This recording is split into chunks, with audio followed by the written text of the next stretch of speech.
नमस्कार दोस्तों, जीके संसार में आप सभी का स्वागत है। आज हम सब भारतीय राज्य व्यवस्था से जुड़ी क्वेश्चन देखेंगे और ये अक्सर सभी परीक्षाओं में पूछे गए हैं और आगे भी पूछे जा सकते हैं।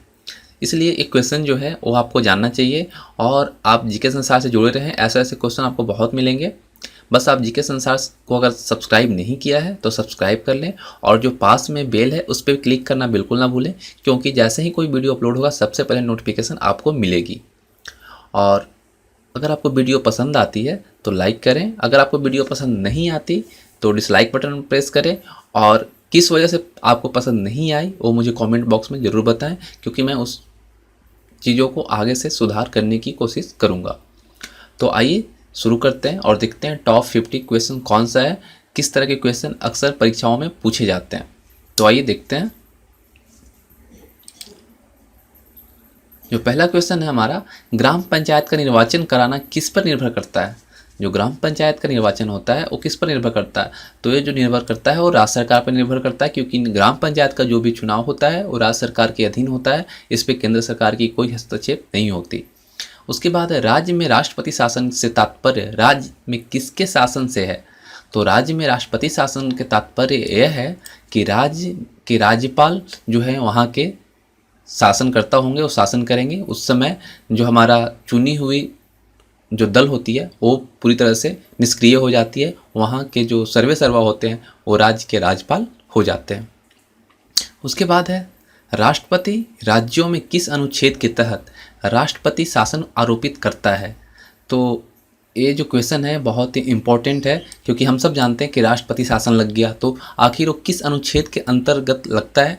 तो ये अनुच्छेद 356 के अंतर्गत लगाया जाता है। राज्यसभा का पदेन अध्यक्ष कौन होता है। तो राज्यसभा का जो पदेन अध्यक्ष होता है वो होता है हमारा भारत का जो उपराष्ट्रपति होंगे वही होते हैं। भारतीय संविधान किसको हटाने की व्यवस्था प्रदान नहीं करता है। तो भारतीय संविधान जो है वो राज्यपाल को हटाने का प्रावधान प्रदान नहीं करता। कार्यकाल पूर्ण होने से पूर्व भारत के राष्ट्रपति को उनके पद से कौन हटा सकता है। तो अगर राष्ट्रपति जो हैं उनको हटाने के लिए सबसे पहले हमको संसद द्वारा महाभियोग लगाकर ही हटाया जा सकता है और बाकी उन्हें कोई नहीं हटा सकता। भारत के प्रधानमंत्री को कौन नियुक्त करता है। तो भारत के प्रधानमंत्री को नियुक्त जो करता है वो करता है राष्ट्रपति। ठीक है, क्योंकि राष्ट्रपति ही औथ दिलाते हैं, उन्हें शपथ दिलाते हैं। राष्ट्रपति के चुनाव में कौन भाग लेता है।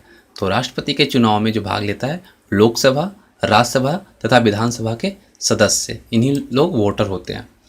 लोकसभा व राज्यसभा की संयुक्त बैठक कब होती है। मतलब अपर हाउस और लोअर हाउस का संयुक्त बैठक कब होती है। तब संसद जो सत्र होती है वो शुरू होने पर ये दोनों की बैठक होती है। कौन सा अधिकार केवल राज्यसभा को प्राप्त है। एक ऐसा अधिकार है जो कि लोकसभा के पास नहीं है, सिर्फ राज्यसभा के पास है। वो है नवीन अखिल भारतीय सेवाओं को शुरू करने का अनुमोदन करना। ठीक है। उसके बाद है, राष्ट्रपति की मृत्यु हो जाने या इस्तीफा देने पर राष्ट्रपति के कार्यकाल का कार्यभार का पालन उपराष्ट्रपति कब तक करेंगे। तो इसका जो आपको आंसर होगा वो होगा अधिकतम 6 महीने की अवधि तक। अगर राष्ट्रपति की मृत्यु हो जाती है या वो त्याग पत्र दे देते हैं तो उपराष्ट्रपति जो है वो अधिकतम 6 महीने तक राष्ट्रपति का कार्यकाल पूरा कर सकता है। उस अवधि तक चुनाव हो जाना चाहिए। उसके बाद बात आती है, संविधान सभा ने भारत के संविधान को कब स्वीकृत किया था। तो हमारा जो संविधान है वो 26 नवंबर 1949 को स्वीकृत किया गया था। भारतीय संविधान की प्रस्तावना में क्या लिखा है। तो भारतीय संविधान की प्रस्तावना में जो लिखा है वो यही लिखा है कि हम भारत के लोग अपनी संविधान सभा में इस संविधान को अपनाते हैं, अधिनियमित करते हैं और इसे स्वयं को प्रदान करते हैं। उसके बाद बिक्री कर कौन लगाता है। जो सेल टैक्स होता है कौन लगाता है, ये लगाती है राज्य सरकार। ये केंद्र सरकार के अधीन नहीं आता। सेल टैक्स जो है, बिक्री कर जो है वो राज्य सरकार लगाती है। भारत के सशस्त्र सेनाओं का सुप्रीम कमांडर कौन होता है। तो हमारा भारत में जो जितने भी सैनिक हैं उसका सबसे जो कमांडर होता है, सुप्रीम कमांडर, सबसे ऊपर कौन होता है। तो इसके सबका जो ऊपर होता है वो होता है राष्ट्रपति। राष्ट्रपति के अंदर ही सारे सेना आती है। केंद्रीय मंत्रिपरिषद किसके लिए उत्तरदायी होती है। तो केंद्रीय मंत्रिपरिषद जो है वो लोकसभा के प्रति उत्तरदायी। संसद के दोनों सदनों की संयुक्त बैठक की अध्यक्षता कौन करता है? जब संयुक्त बैठक होती है तो इसका जो अध्यक्षता करता है वो लोकसभा अध्यक्ष करता है। उसके बाद आता है राज्यसभा की अध्यक्ष सदस्यता के लिए न्यूनतम आयु कितनी होती है? तो राज्यसभा के लिए न्यूनतम आयु जो है वो 30 वर्ष होती है और लोकसभा के लिए 25 साल होता है। किसी राजनीतिक दल को राष्ट्रीय दल के रूप में किसको मान्यता दी जाती है? तो उसका कंडीशन होता है यदि उसे 4 या अधिक राज्यों में राजनीतिक दल के रूप में मान्यता दी गई हो तो वो राजनीतिक दल के राष्ट्रीय राजनीतिक दल के तौर पे उसे मान्यता दी जा सकती है। उसके बाद है संविधान के किस अनुच्छेद में देश को संविधान में संशोधन करने का अधिकार प्रदान किया गया है? ये दिया गया आपका अनुच्छेद 368 में। ठीक है। भारत में सर्वोच्च न्यायालय के जजों की सेवानिवृत्ति की आयु क्या है? तो जो भारत में सर्वोच्च न्यायालय के जो जज होते हैं वो रिटायर होते हैं 65 वर्ष की आयु में। ठीक है। उसके बाद आता है संविधान का अनुच्छेद 370 किस राज्य पर लागू होता है? तो संविधान का जो 370 अनुच्छेद है वो जम्मू एंड कश्मीर पर लागू होता है। भारतीय संविधान का अनुच्छेद 19 प्रदान करता है। तो भारतीय संविधान जो हमारा है वो अनुच्छेद 19 के द्वारा 6 स्वतंत्रता प्रदान करता है। राष्ट्रपति के निर्वाचन मंडल में होते हैं। तो राष्ट्रपति के निर्वाचन मंडल में कौन कौन होते हैं? संसद होता है तथा राज्य विधानमंडल के चयनित सदस्य होते हैं। राष्ट्रपति राज्यपाल की नियुक्ति में किसकी सलाह ले सकता है या सलाह देता है? राष्ट्रपति जो है राज्यपाल की नियुक्ति में किसकी सलाह देता है? तो राष्ट्रपति राज्यपाल की सलाह प्रधानमंत्री की देता है। ठीक है।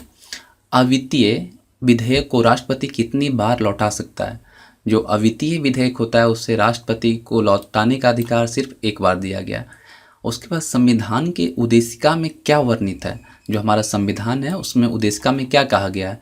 कहा गया है समाजवादी, पंथ निरपेक्ष, लोकतंत्रात्मक गणराज्य के बारे में। उसके बाद है किस संवैधानिक संशोधन बिल द्वारा भारत में मतदान की आयु 21 वर्ष से घटाकर 18 वर्ष कर दी गई थी? तो ये हुआ था 61वां संशोधन में और जो इसमें किया गया था 21 वर्ष से घटाकर 18 वर्ष की आयु के बच्चे भी या भी जो भी हों वो नागरिक वोट दे सकते हैं।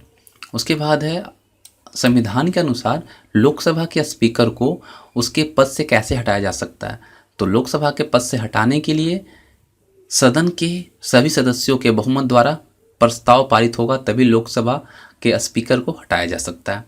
उसके बाद है संविधान। भारतीय संविधान के अधिकांश उपबंधों का संशोधन किया जा सकता है किसके द्वारा? तो ये अकेली संसद के द्वारा किया जा सकता है। इसमें राष्ट्रपति और किसी की कोई मंजूरी की जरूरत नहीं होती। भारतीय संविधान का कौन सा अनुच्छेद राष्ट्रपति को लोकसभा भंग करने की शक्ति प्रदान करता है? तो जो 85 अनुच्छेद है उसमें राष्ट्रपति को लोकसभा भंग करने की शक्ति प्रदान की गई है। भारत का संविधान कितने वर्ष को लागू हुआ था? मतलब कब लागू हुआ था? तो ये लागू हुआ था 26 जनवरी 1950 को। उसके बाद बात आती है भारतीय संविधान में नीति निर्देशक तत्वों के समावेशन का क्या उद्देश्य है? तो जो नीति निर्देशक तत्वों का जो समावेशन है उसमें सामाजिक और आर्थिक लोकतंत्र के लिए किया गया था।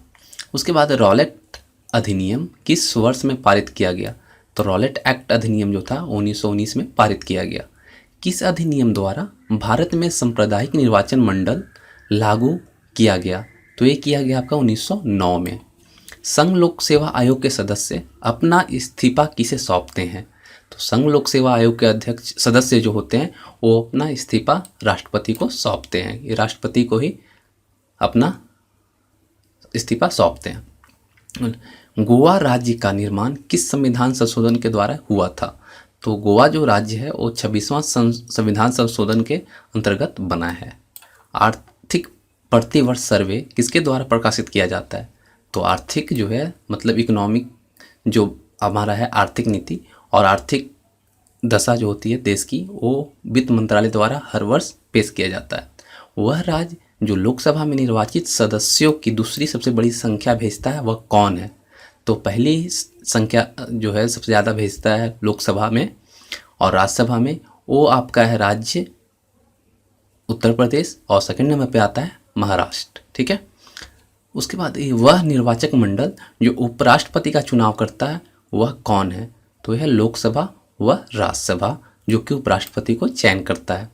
उसके बाद फाइनेंस कमीशन, वित्त आयोग की नियुक्ति कौन करता है? तो ये राष्ट्रपति के द्वारा किया जाता है। कौन सा शहर कर केंद्र सरकार के राज्य का स्रोत नहीं है? तो ये है भू राजस्व, ये केंद्र सरकार के अंदर नहीं आता। लोकसभा व राज्यसभा की संयुक्त बैठक कब होती है?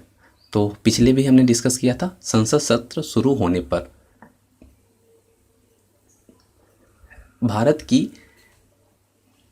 भारत की राष्ट्रीय आय का सबसे बड़ा भाग किससे प्राप्त होता है? तो ये जो होता है वो तृतीय सेक्टर से होता है। ठीक है, उसके बाद आता है संसद के दोनों सदनों के साथ साथ बैठक पर क्या होता है? संसद के दोनों सदन जब बैठते हैं तो एक बिल जिस पर दोनों सदन राजी न हो तभी एक साथ बैठते हैं। भारत के संविधान में भारत का दूसरा नाम क्या है? भारत का संविधान जो है उसमें भारत का, हमारा देश का दूसरा नाम रखा गया है इंडिया।